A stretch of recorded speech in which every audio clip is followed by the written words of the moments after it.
Yung mga nakarang mga biyan, sa'yo, Darami si Kips nagbabalik. Wala muna tayo yung unboxing mga biyan. Pero may flex ako sa inyo. Ito yung nabuksan kong sport shorts bail mga biyan. Yan sila. Yan yung ilalive selling ko mamaya. Class B lang yung nakuha natin. Pero kung curious kayo sa sport shorts bail mga biyan, madami na po tayong upload dyan sa channel natin ng sport shorts or about sa shorts, madami po tayong upload dyan. So ito, nakakuha tayo pero class B mga biyan. Yung presyo na sa 12,100 ata. Naka-promo to, pero sa reseller natin nakuha mga biyan. Kaya mahal pa rin natin nakuha. Yung class A nito, nasa 16,000. Pero yun nga, walang available. So ito yung nakuha natin.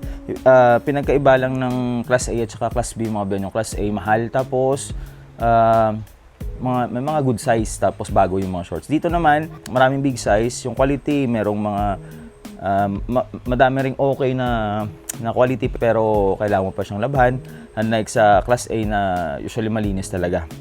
Pero yan nga, papakita ko lang sa inyo yung mga best finds natin mga biyan. So dito, meron tayo ditong Nike mga biyan.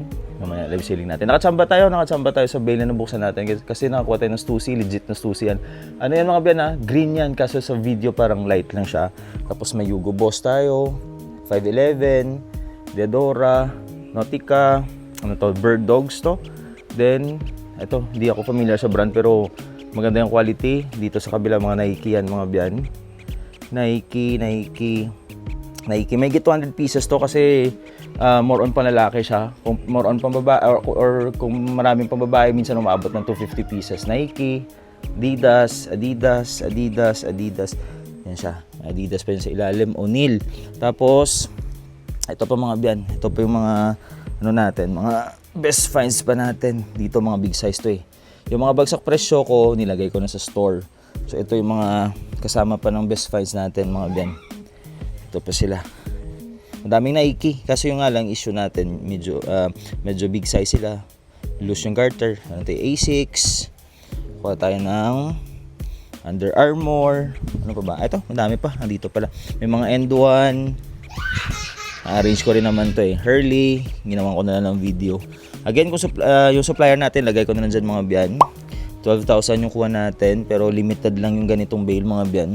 Tapos, kung gusto niyo matuto talaga sa pag-uukay or sa mga bail, Nike, check nyo yung channel natin kasi madami tayong upload dyan about sa mga bails. Sa shorts, madaming tawag dito. Sa shorts mga biyan, madaming code. So, for example, ito sport shorts, merong original shorts, merong mix shorts, merong knit shorts. So kung ano yung ibig sabihin ng mga code na yun, andyan lang sa channel natin mga biyan para hindi kayo malito. Kasi kung magbe-base lang kayo sa list ng bodega, minsan nakakalito yan mga biyan. Sabihin mo, ano kaya yung laman ng ganito, yung ganito, yung quality ng ganito, ano ba yung kukunin ko, class A ba or class B. So check nyo yung channel natin mga biyan kahit paano makakatulong yan. Basta wag nyo lang skip yung video para makita nyo lahat ng mga fineflex natin. Kasi yung iba ginagawa, inaantay lang yung mga best finds natin, hindi nila tinitignan kung ano pa yung kasama ng mga best finds. So yung iba akala maganda yung bail, pero nire-review rin naman natin. Nire-review rin natin yung bail mga biyan. So honest review kasi hindi tayo small na tawag dito, sponsored ng bodega. So, kung ano yung nakukuha natin, yan yung binibenta natin sa live selling. Tapos sariling pera natin yung pinambibili ng bail mga biyan. Wala tayong mga discount na kung ano dyan. Kahit na madami na yung umorder sa supplier natin, hindi tayo sponsored mga biyan.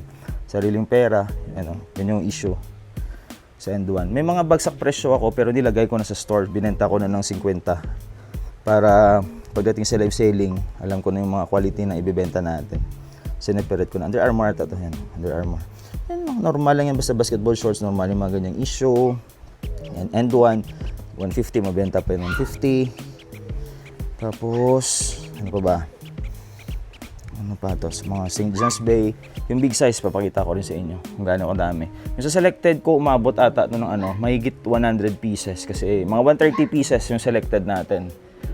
Naglalaro na yan ng 100 pesos, 150 to 200, pinakamax siguro dyan 300 mga biyan.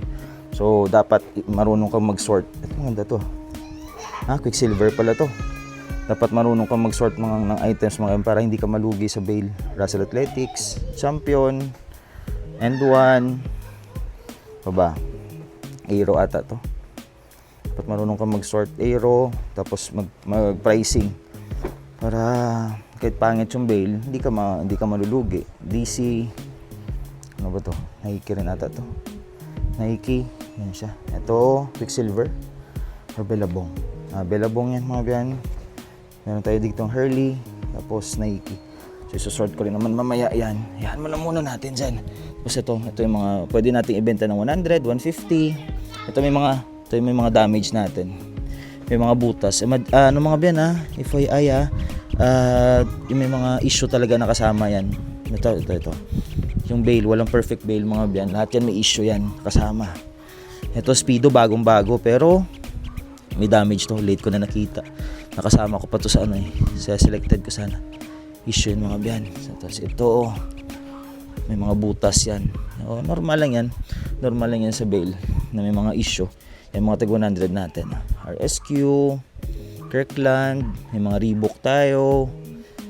Yan mga sample. Pero mga more on big size siya. Hindi naman lahat big size, pero kahit papaano may mga magaganda rin naman tayong nakuha. So positive lang, Chops RL. Positive lang tayo na kikita tayo dito mga men. Active and Company. Sport shorts to. Sport shorts to. So ibig sabihin may board shorts, may basketball jersey, may pang hike. Pero minsan depende sa code. Meron tayo nakuha nung last sa Cebu. Yung sport shorts niya, puro basketball lahat ng laman mga biyan. So tapos mahal pa siya. Medyo nahirapan tayo mabawi yung puhunan dun kasi halos lahat board shorts. So hindi naman lahat branded. So yun, nahirapan tayo. Kirkland. Yan yung mga example mga biyan na makukuha nyo sa sport shorts na bail. Minsan may mga original shorts na bail na mix yung laman. So minsan mas maganda pa yung buksan. Yan ang mga 2XL. Minsan mas maganda pa yung buksan compares dito. Kasi sa original shorts na may halong, na may halong sport shorts, magaganda pa yung quality. Mura pa siya. Imagine mo, yung original shorts, pumapalo lang ng 9,000. Yung sport shorts na class A, 16,000. So, dapat, pag kumuha ka ng sport shorts, yung quality, bago at maganda talaga. Kasi pag okay lang, mahirap mabawi yung 16,000 na puhunan mga biyan. Unless na lang kung mahal ka magbenta. Kung binibenta mo ng 300, 250 lahat, or kung binibenta mo 250, 300, so okay lang. Pero kung katulad ka sa amin na sinusort ko muna, pinipili ko lang yung mga solid, medyo mahirap. Kung yung makuha mo is okay lang, dapat solid talaga. Yan siya. May mga big logo kung makuha, so okay yan. US Air Force. Ito, na-sort ko na to na pwede nating ibenta ng 100 to 150. Yan. 36, 38, pero maganda pa yan mga ben. George. Yan yung example mga ben. Ito maganda din to. Nung brand to. Natanggal na ata. Ito. Gap pala to. Gap fit yan. Gap fit yan mga ben. So, basta US lang. Basta US. Nadala na ako sa shorts ng Korea. Kahit sabihin pa nilang premium o class A, maganda yung quality, nadala na ako. Iba talaga yung US na bail. Hindi ko nila lahat pero base sa nabuksan ko, maganda talaga yung US mga ben. Compare mo sa 16,000 na isang 100 kilos na shorts na mix na Korea. Ganda talaga yung US. Imagine 16,000 RSQ to. Tapos yung makukuha mo, ilan lang na peraso. Land's End, yan, Land's End. So, yan mga biyan. Ito pa, madami pa. So, again mga biyan, more or less 200 pieces yung laman na nakuha natin kasi more on panlalaki. Minsan, merong mga sport shorts na may nakamix na mga 20% na pambabae. So, expect lang kayo mga biyan na may mga ganun. Dapat be ready lang tayo. So, again, 12,000 Class B. Supplier andyan ng mga biyan. Sana nakatulong. Please like and subscribe. God bless everyone. Spread the love. Peace.